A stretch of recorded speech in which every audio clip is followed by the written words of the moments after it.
بص يا صاحبي، العالم بقى شايف ان الضغط على الاحتلال مش كلام بس، ده بقى افعال على الارض. عمال المواني في فرنسا وايطاليا واليونان رفضوا يحملوا او يفرغوا سفن اسرائيليه. في اليونان في ناس نزلوا على الشواطئ ومنعوا سفينه من انها تنزل جنود اسرائيليين.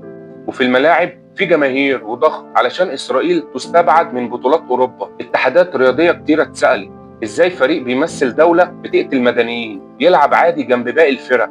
حتى في الفن، مسابقة يوروفيجن تعرضت لموجة غضب وتهديد بالمقاطعة لو إسرائيل شاركت. يعني من الملاعب للمواني للمنصات الفنية في مقاطعة بتكبر يوم ورا يوم.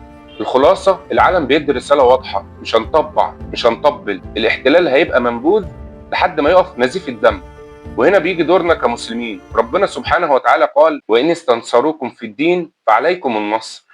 والنبي صلى الله عليه وسلم قال: انصر أخاك ظالما أو مظلوما، والمقصود تنصر المظلوم وتمنع الظالم عن ظلمه. يعني أي فعل، كلمة، مقاطعة، وعي هو جزء من النصرة دي. وإياك تفتكر إن فعل بسيط ملوش قيمة.